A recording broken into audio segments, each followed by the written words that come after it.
നമുക്ക് soya chunks ചേന ഇട്ടിട്ടാണ് ഞാനിവിടെ മസാലക്കറി ആയിട്ട് വെക്കുന്നത്. നാളികേരൊക്കെ വറുത്തരച്ചിട്ടാണ് വെക്കുന്നത് കേട്ടോ. പിന്നെ ഇത് നാട്ടിലൊക്കെ നൊയമ്പിന്റെ സമയമായ മിക്ക സൺഡേ വീട്ടിലും എല്ലാ വീട്ടുകളിലും നൊയമ്പിന്റെ സമയത്ത് ഈ കറി ആയിരിക്കും. അല്ലെങ്കിൽ പിന്നെ മീൻ കറി പോലെ മീനില്ലാതെ കറി വെക്കും. അങ്ങനെയൊക്കെയാണ് ചെയ്യാറ്. പടവലങ്ങ, കൈപ്പയ്ക്ക, കായ എല്ലാം വെച്ചിട്ട് മീൻ കറി വെക്കും. പിന്നെ അതുപോലെ ഈ ഇറച്ചിക്കറി വെക്കണമെങ്കിൽ ഈ സാധനം വെക്കും. ഇതിനെ ഞങ്ങളൊക്കെ ചെറുപ്പത്തിൽ കളിയാക്കി പറഞ്ഞിരുന്ന ഈ സോയ ചങ്ക്സിന്റെ ഇതിനെ ഞങ്ങൾ കളിയാക്കി പറയാം കുതിരയുടെ ഇറച്ചി എന്നാ പറയാ. ദേഷ്യം വന്നിട്ട് ഇന്ന് കുതിര ഇറച്ചിയാണല്ലേ എന്ന് ചോദിക്കാം ഞങ്ങൾ ദേഷ്യം വന്നു കഴിഞ്ഞാൽ. അപ്പോൾ ഇപ്പൊക്കെ അത് ഇഷ്ടമാണ്, ചെറുപ്പത്തിലൊന്നും അത്ര ഇഷ്ടമായിരുന്നില്ല.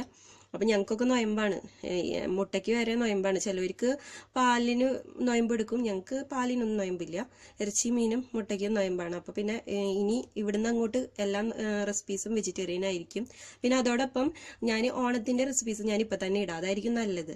അല്ലെങ്കിൽ ഓണത്തിൻ്റെ സമയമാകുമ്പോൾ അത് ഇടാനുള്ള നേരവും കിട്ടില്ല, മറന്നും പോവും ഓരോ റെസിപ്പീസ്. ഇപ്പോൾ പിന്നെ വെജിറ്റേറിയൻ ആയതുകൊണ്ട് ഓരോന്ന് ഞാൻ അപ്ലോഡ് ചെയ്യാം. ഇപ്പോൾ ഞാനതിൽ ഒരു 4 ടീസ്പൂൺ വെളിച്ചെണ്ണ ഒഴിച്ചു കൊടുത്തിട്ടുണ്ട്. നല്ലൊരു കട്ടിയുള്ള പാത്രം എടുക്കണേ. അപ്പോൾ പാത്രത്തിലേക്ക് 4 ടീസ്പൂൺ വെളിച്ചെണ്ണ ഒഴിച്ചു കൊടുത്തിട്ട് നല്ല ചൂടായി വന്നിട്ടുണ്ട്. ആ ചൂടായി വരുന്ന നേരത്ത് ഒരു 2 നുള്ള്, 1/4 ടീസ്പൂൺ എന്നൊന്നും പറയാൻ പറ്റില്ല, ഒരു 2 നുള്ള് പെരിഞ്ജീരകം ഇട്ട് കൊടുക്കുക. ആ പെരിഞ്ജീരകം ഒന്ന് ചൂടായി വന്നതിന് ശേഷം ഒരു 4-5 മണി കുരുമുളക്. ഇതാദ്യം നമ്മൾ ഈ ഇറച്ചിക്കറികൾ ഇതൊക്കെ വെക്കുമ്പോൾ ആദ്യം പെരിഞ്ജീരകവും കുരുമുളകും പൊട്ടിച്ചു കഴിഞ്ഞാൽ കറികൾക്ക് പ്രത്യേക മണം കിട്ടും. പ്രത്യേകിച്ച് കുരുമുളക് അതെന്തായാലും ചേർക്കണം. ഇപ്പോൾ ഇതേ വെളിച്ചെണ്ണ ചൂടായതിലേക്ക് ഞാൻ ഒരു 4 മണി കുരുമുളക് കൂടി ചേർത്ത് കൊടുത്തിട്ടുണ്ട്. ഇതിലേക്ക് വേണ്ട സവോള എന്ന് പറയുന്നത് ഒരു ചെറിയ സവോളയാണെങ്കിൽ ഒരെണ്ണം, വലിയ സവോളയാണെങ്കിൽ നമുക്ക് ഒരെണ്ണത്തിൻ്റെ പകുതി മതി. പിന്നെ അതുപോലെ കറിവേപ്പില ആവശ്യമുണ്ട്. പിന്നെ അതുപോലെ ഞാൻ അതിലേക്ക് മുളക് എടുത്തിരിക്കുന്നത് ഇറച്ചി മുളക് എന്ന് പറഞ്ഞിട്ട് നമുക്ക് മേടിക്കാൻ കിട്ടും.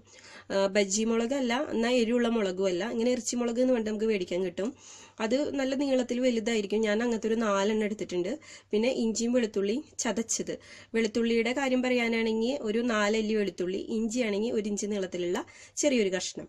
ഇനി ഇത് നമുക്ക് ഈ ചൂടായ വെളിച്ചെണ്ണയിലേക്ക് ഇട്ട് കൊടുക്കാം. എന്നിട്ട് നല്ലൊന്ന് വഴറ്റിയെടുക്കണം.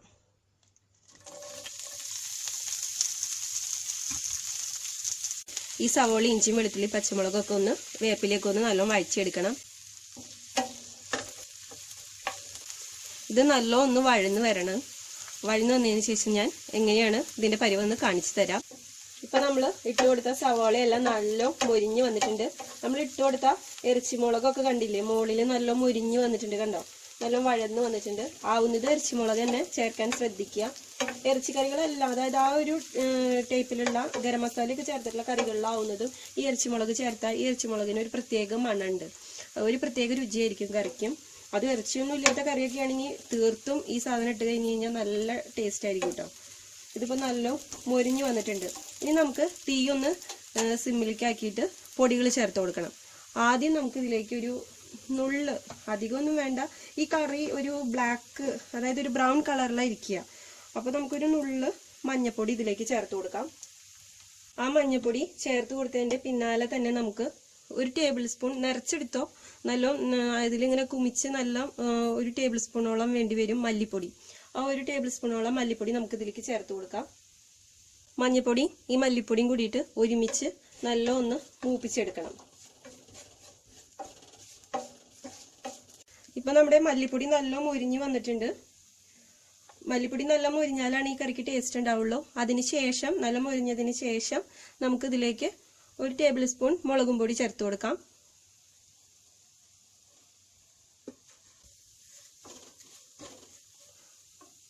ഇപ്പൊ നമ്മുടെ മുളകും പൊടി നല്ല മൂത്ത് വന്നിട്ടുണ്ട്. ഇനി നമുക്ക് അതിലേക്ക് തക്കാളി ചേർത്ത് കൊടുക്കാം. ഞാൻ ഒരെണ്ണത്തിന്റെ പകുതിയാണ് ഇവിടെ ചേർത്ത് കൊടുക്കുന്നത്.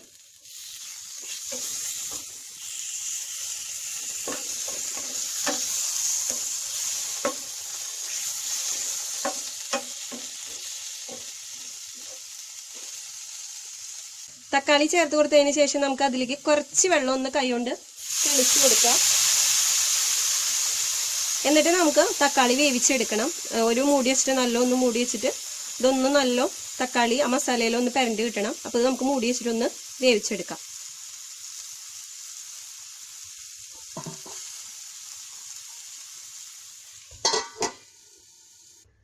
പിന്നെ ഇതിലേക്ക് വേണ്ടത് നമുക്ക് സോയ ചങ്ക്സ് ആണ്. സോയ ചങ്ക്സിൻ്റെ അളവ് പറയാനാണെങ്കിൽ ഞാൻ 1 കപ്പ് എടുത്തിട്ടുണ്ട്. അതൊരു 2-2.5 കപ്പ് ചൂടുവെള്ളത്തിൽ ഞാൻ കുതിരായിട്ടിട്ടുണ്ട്. അത് അല്പം ഉപ്പിട്ട് കൊടുത്തിട്ടുണ്ട്. ഇത് നല്ലോണം നമുക്ക് ഈ സോയ ചങ്ക്സ് ഒന്ന് നല്ലോണം കുതിർന്ന് വരുന്ന നേരത്ത് നമുക്കിത് വെള്ളമൊക്കെ പിഴിഞ്ഞ് കളഞ്ഞ് ഇതിൻ്റെ നടു ഒന്ന് മുറിച്ചെടുക്കണം.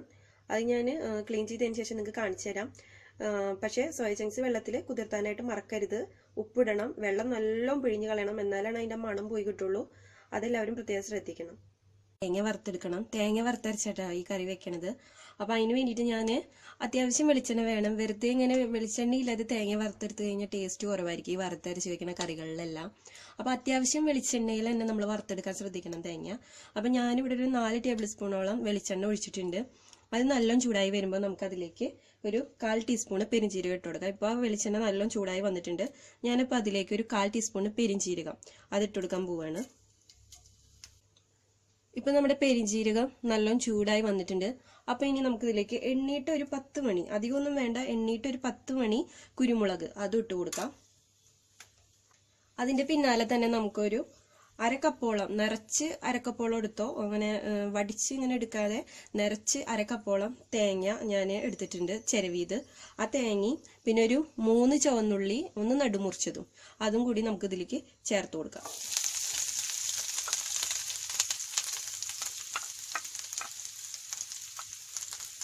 ആ നാളികേരും ചുവന്നുള്ളിയും പെരിഞ്ചീരകവും കുരുമുളകും ഒക്കെ നല്ലോണം വഴറ്റിയെടുക്കണം. അതായത് നമുക്കൊരു ബ്രൗൺ കളറിലേക്ക് ആയി കിട്ടണം നമ്മുടെ ഈ തേങ്ങ. നമുക്കൊന്ന് ചുമന്ന കളറാവുന്ന വരെ വറുത്തെടുക്കാം.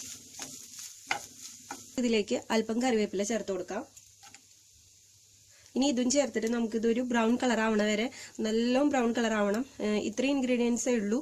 ഇത് ചേർത്തിട്ട് നമുക്ക് നല്ലോണം വറുത്തെടുക്കണം. വറുത്തെടുത്തതിന് ശേഷം ഞാൻ നിങ്ങൾക്ക് കാണിച്ചു തരാം. ഇവിടെ തേങ്ങ ഞാൻ നല്ലോണം വറുത്തെടുത്തിട്ടുണ്ട്. അത് വെളിച്ചെണ്ണയെല്ലാം തെളിഞ്ഞു വന്നിട്ടുണ്ട്. ഇനി നമുക്കിത് മിക്സിയിലിട്ട് നല്ല മഷി പോലെ അരച്ചെടുക്കണം.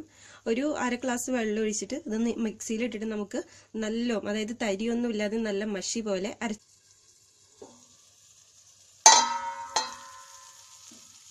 ഇപ്പം നമ്മുടെ തക്കാളിയൊക്കെ ഒന്ന് നല്ലോണം വഴന്ന് വന്നിട്ടുണ്ട്. ഞാൻ ഒരു പ്രാവശ്യം മൂടി ഒന്ന് തുറന്നിട്ട് ഈ തക്കാളി ഒന്ന് ഇളക്കി കൊടുത്തു കേട്ടോ. ഒരു പ്രാവശ്യം കാണിക്കാൻ പറ്റിയില്ല. ഞാൻ ഒരു പ്രാവശ്യം ഇതൊന്ന് ഇളക്കി കൊടുത്തത് കണ്ടോ. അപ്പോൾ തക്കാളി എല്ലാം നല്ല ഉടഞ്ഞു വന്നിട്ടുണ്ട്, നല്ല ഇതിലേക്ക് ചേർന്നിട്ടുണ്ട്. ഇനി നമുക്ക് ഇതിലേക്ക് സോയ ചങ്ക്സ് ചേർത്ത് കൊടുക്കണം. ഞാനിതേ സോയ ചങ്ക്സ് വെള്ളത്തിലിട്ടിട്ട് നല്ലോണം പിഴിഞ്ഞ് അതിലത്തെ വെള്ളമൊക്കെ കളഞ്ഞിട്ട് വലിയ വെള്ളത്തിലിട്ടപ്പോൾ നല്ല വീർത്ത് വന്നിട്ടുണ്ടായിരുന്നു. അപ്പോൾ ഒന്ന് ഞാൻ നടു മുറിച്ചെടുത്തിട്ടുണ്ട്. ഈ ഒരു വലിപ്പായ കുഴപ്പമില്ല, അത് ഓരോരുത്തരുടെ ഇഷ്ടത്തിനനുസരിച്ച് മുറിച്ചാൽ മതി. അത് ഇതിലേക്ക് ചേർത്ത് കൊടുക്കാം.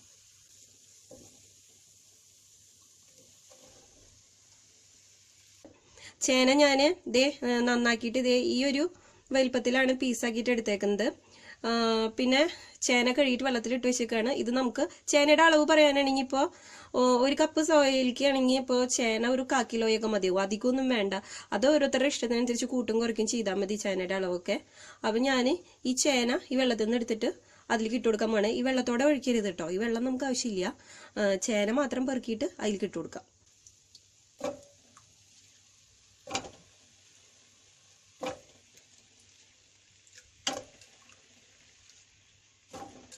ഇനി നമുക്ക് ഈ ചേനി ഈ സോയ ചങ്ക്സും കൂടിയിട്ട് നല്ല ഒന്ന് ഇളക്കിയെടുക്കാം.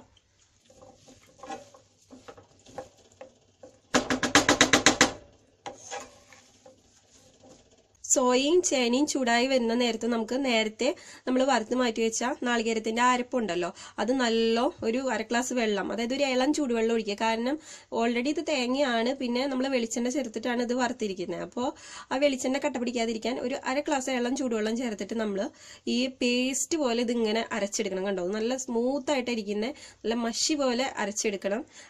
അതിൽ ആ വെള്ളം കാണുന്നത്, യെല്ലോ കളറിലുള്ള വെള്ളം കാണുന്നത് ആ വെളിച്ചെണ്ണ തെളിഞ്ഞു വന്നിട്ടുള്ളതാണ്. ആ വെള്ളത്തിലൂടെ നമ്മൾ അടിച്ചപ്പോൾ വെളിച്ചെണ്ണ തെളിഞ്ഞു വന്നതാണ് കാണുന്നത്. ഇനി നമുക്ക് ഈ സോയി ചേനി ഒന്ന് ചൂടാവുമ്പോൾ ഈ അരപ്പ് നമുക്ക് ഇതിലേക്ക് അല്പം വെള്ളവും ചേർത്തിട്ട് ഒഴിച്ചു കൊടുക്കാം. അപ്പം നമ്മുടെ സോയ നല്ലോണം ചൂടായി വന്നിട്ടുണ്ട്. ഇനി ഞാൻ ഇതിലേക്ക് നമ്മൾ നേരത്തെ അരച്ചു വെച്ച ആ അരപ്പ് അത് ഇതിലേക്ക് ചേർത്ത് കൊടുക്കാൻ പോവുകയാണ്.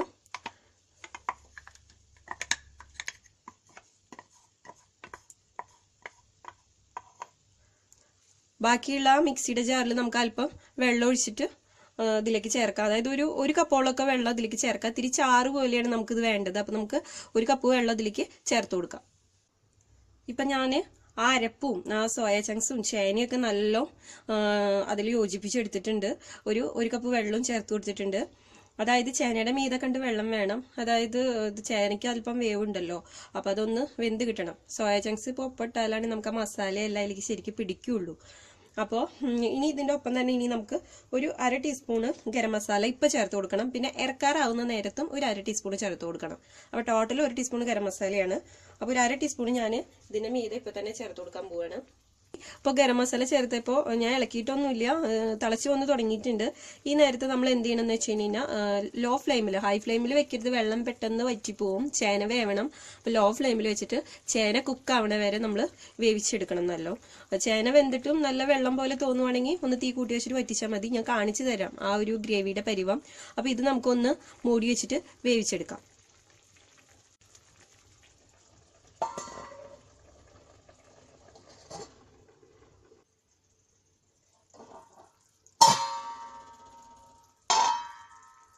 ഇപ്പം നമ്മുടെ കറി നല്ല തിളച്ച് വെന്ത് വന്നിട്ടുണ്ട്. എണ്ണയൊക്കെ തെളിഞ്ഞ് വന്നിട്ടുണ്ട് നമ്മുടെ കറിയുടെ. ഇനി ഇതിലേക്ക് ഞാനൊരു 1/4 ടീസ്പൂൺ പഞ്ചസാര, ഒരുവിധം ഇങ്ങനെയുള്ള ഇറച്ചി മസാല ചേർത്തിട്ടുള്ള കറികളൊക്കെ വയ്ക്കുമ്പോൾ ഒരു നുള്ള് പഞ്ചസാര ചേർത്ത് കൊടുക്കുന്നത് നല്ലതാണ്. എല്ലാ നമ്മുടെ എരിവും പുളി ഉപ്പൊക്കെ എല്ലാം ഒന്ന് ബാലൻസ് ആയി കിട്ടും നമുക്ക്. അപ്പോൾ ഒരു 1/4 ടീസ്പൂണോളം, അധികം ആവരുത് കേട്ടോ, മധുരം കൂടിപ്പോരുതേ. ഒരു 1/4 ടീസ്പൂണോളം പഞ്ചസാര അത് ഇതിൽ ചേർത്ത് കൊടുക്കാം. ഈ കറി ഉള്ളി കാച്ചി എടുക്കണം. ഉള്ളി കാച്ചണം നിർബന്ധമൊന്നുമില്ല കേട്ടോ. ഇപ്പം ഇത് കണ്ടോ, നല്ല എണ്ണയൊക്കെ തെളിഞ്ഞ് നല്ല കുറുകിയിട്ടാണ് ഇരിക്കുന്നത് ഈ കറി. ഇനി ഇതിൽ കൂടുതൽ ചാറ് വേണം ഉള്ളവർക്ക് ചാറ് വെള്ളം കൂട്ടിയെടുക്കാം. ഇതിപ്പോൾ നല്ല ഒരു തിക്ക് ഗ്രേവി ആയിട്ടാണ് ഇരിക്കുന്നത്. അപ്പോൾ ഉള്ളി കാച്ചണം എന്നുള്ളവർക്ക് കാച്ചിയാൽ മതി, നിർബന്ധമൊന്നുമില്ല. പക്ഷേ ഒരിത്തിരി ഭംഗി, ഒരിത്തിരി മണമൊക്കെ കിട്ടും ഉള്ളി കാച്ചി ചേർക്കുകയാണെങ്കിൽ. ഉള്ളി കാച്ചണില്ലെങ്കിൽ നിങ്ങൾ ഇപ്പോൾ തന്നെ മല്ലിയില ചേർക്കണം. ഉള്ളി കാച്ചുകയാണെങ്കിൽ കാച്ചണയിൽ മല്ലിയില ഇട്ടാൽ മതി. അപ്പോൾ ഒരു പ്രത്യേക മണം ഉണ്ടാവും. അതാണ് ഞാൻ പറഞ്ഞത്, ഉള്ളി കാച്ചി ചേർക്കുമ്പോൾ ഒരു പ്രത്യേക മണം കിട്ടുന്നു. അപ്പോൾ ഇനി നമുക്കിത് എങ്ങനെയാണ് ഉള്ളി കാച്ചണേന്ന് നോക്കാം. നമ്മുടെ ഉള്ളി നല്ല മൂത്ത് വന്നിട്ടുണ്ട്. ഇനി നമുക്കതിലേക്ക് ഒരു നുള്ള മഞ്ഞൾപ്പൊടി, അതായത് ഒരു 1/4 ടീസ്പൂണോളം മഞ്ഞൾപ്പൊടി ചേർത്ത് കൊടുക്കാം. ആ മഞ്ഞൾപ്പൊടി ചേർത്ത് കൊടുത്തതിൻ്റെ പിന്നാലെ തന്നെ നമുക്ക് ഒരു 2-3-4 തണ്ട്, ഞാൻ ഇപ്പോൾ ഒരു ഇവിടെ മുറിച്ച് വെച്ചേക്കുന്നതാണിത്. അപ്പോൾ ഒരു 3-4 തണ്ട് മല്ലിയുടെ ഇല അതും ഞാൻ ചേർത്ത് കൊടുക്കുന്നുണ്ട്.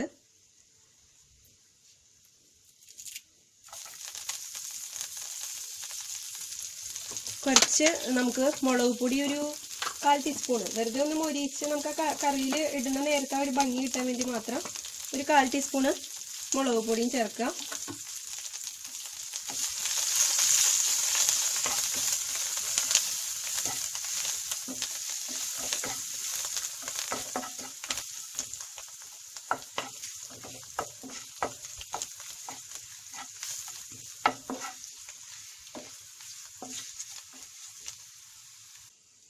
ഇനി നമുക്ക് നേരത്തെ ആ മൂപ്പിച്ച് വെച്ച കൂട്ട് ഈ കറിയിലേക്ക് ചേർത്ത് കൊടുക്കാം.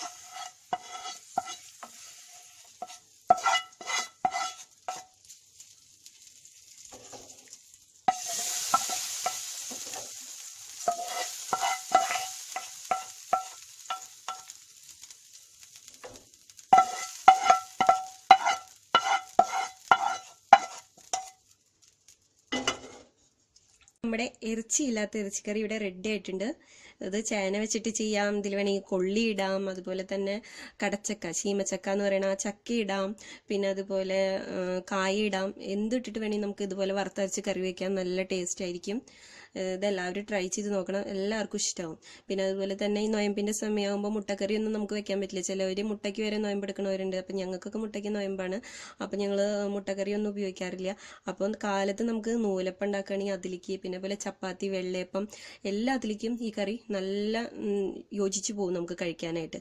അതുപോലെ ചോറിൻ്റെ കാര്യം പറയുകയാണെങ്കിൽ പിന്നെ പറയണ്ട. നോയമ്പില്ലാത്ത സമയത്താണെങ്കിൽ ഉണക്കമീൻ വറുത്തതുണ്ടെങ്കിൽ പിന്നെ പറയേ വേണ്ട. ഇപ്പം നോയമ്പായതുകൊണ്ട് അത് പറയാൻ പറ്റില്ലല്ലോ. അപ്പം നമുക്ക് ഇഞ്ചിമ്പുളി, പിന്നെ അതുപോലെ തന്നെ അച്ചാറ്, നാരങ്ങ അച്ചാറ്, പിന്നെ പപ്പടം വറുത്തതൊക്കെ ഉണ്ടെങ്കിൽ ഇതും കൂട്ടി ചോറിനാൻ നല്ല ടേസ്റ്റാണ് കേട്ടോ.